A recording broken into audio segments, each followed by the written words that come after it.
Welcome back to another Mackland Motors YouTube video. Today we're going to be having a look at this 2020 Volkswagen ID3.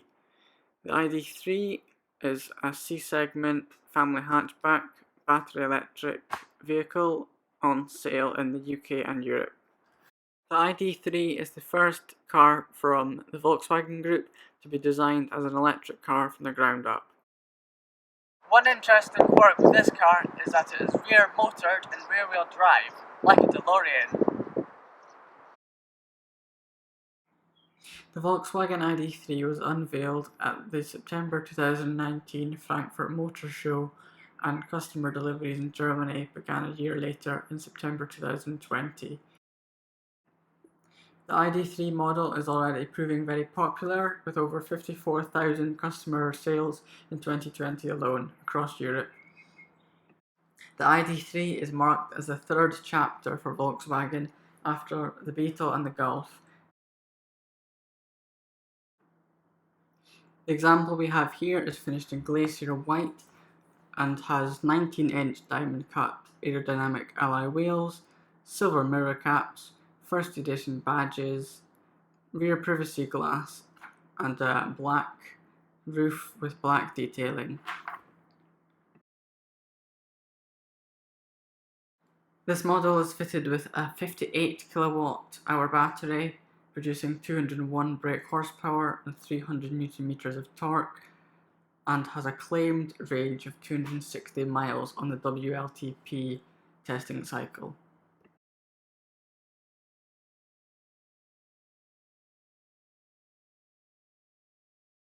The ID3 we have here today is the first edition specification. The ID3 first edition is very well equipped. Let's have a look at some of the features.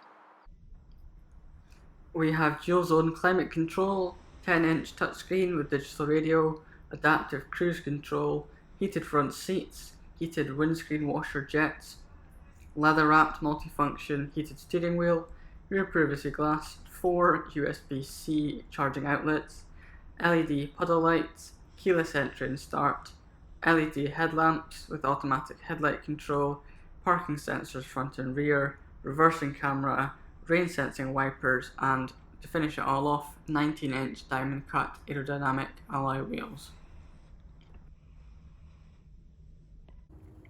One benefit of the ID3 is this very large center storage console with wireless phone charger and two very large cup holders. A large clear reversing camera is fitted too. The first edition has keyless entry and exit as well. Pleased to report that the rear of the ID3 is spacious with lots of legroom and headroom. It's almost people carrier size back here, which is really good. A welcome addition is this flat floor all the way across. This is because the motor is behind the seats, so there's no transmission tunnel as such. We've also got a folding armrest with two cup holders, ski hatch, and two USB Type-C charging ports down here as well. We also have pockets in the back of the seats for road maps, where there's originals, phone chargers, etc. Overall, very impressed back here. Aforementioned armrest, cup holders, ski hatch, and phone chargers. The ID3 boot is a generous size at 385 litres, however the Nissan Leaf has a bigger boot, and the Kia e-Niro has an even larger boot. It is worth noting that this boot is larger than the Golf. In the boot we have a shopping bag hook on each side and a 12-volt socket as well on the right hand side. Unfortunately there is actually nowhere to store the cables, as this underfloor gap is not large enough, so you've got to just have the cables in the boot, which is rather frustrating. There is no option on this vehicle at least to raise the boot floor to create a flush aperture, which again is disappointing. Now, because this is a rear motored electric car, you might expect there to be a fruit front boot or front trunk, but you'll be rather disappointed to find that under this bonnet all we've got is coolant, brake fluid and windscreen washer with the standard 12-volt battery here as well. There is no front storage that you might expect like you would get in a Tesla. This is a little disappointing considering that although the rear boot is of a decent size, it is not particularly useful in terms of split folding boot levels or many shopping bag hooks. Little disappointing. Quirky pedal design never goes amiss. The ID3 and the Nissan Leaf both have a 3-year, 60,000 mile manufacturer warranty, whereas the Kia e-Niro has an outstanding 7-year or 100,000 mile warranty, leading the class.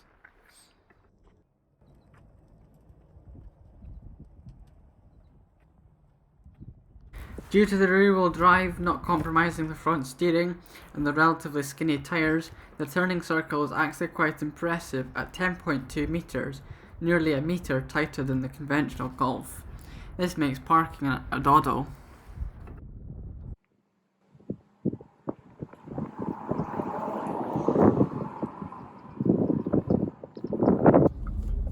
The electric motor delivers 300 Nm of torque instantly to the rear wheels. This makes 0 to 60 runs very impressive at only 7.3 seconds. This is not far off at all an Aston Martin DB7. Cruising at speed is very refined and quiet, and it can easily overtake Range Rovers as demonstrated here.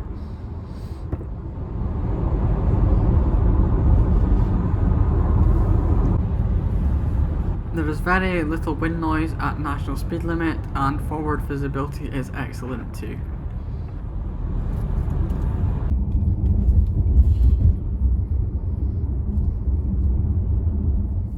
The ID3 suspension is tuned on the soft side, so it absorbs Scotland's worst potholes fairly well, considering the weight of the car, which is nearly 1,800 kilograms.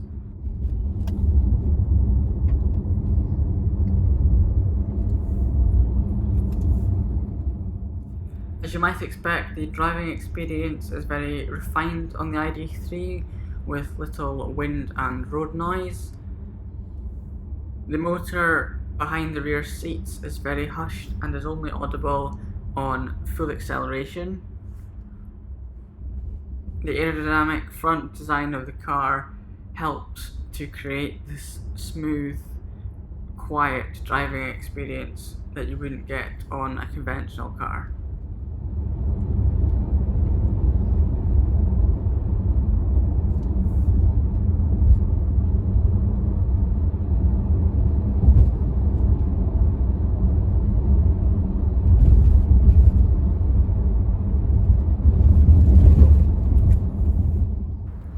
The all-round independent suspension is working wonders here.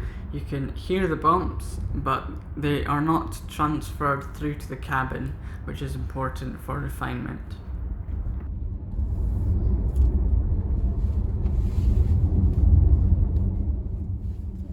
Although the electric power steering is a little bit numb, the car is very direct and goes where you point it. And the car has lots of front end grip too, which is important considering it is rear wheel drive.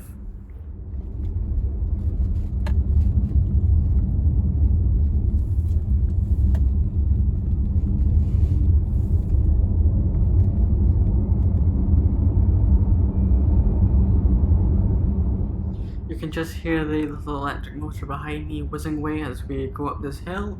It is only audible when there is no music playing. If you've got the radio on at normal volume, you can't actually hear it.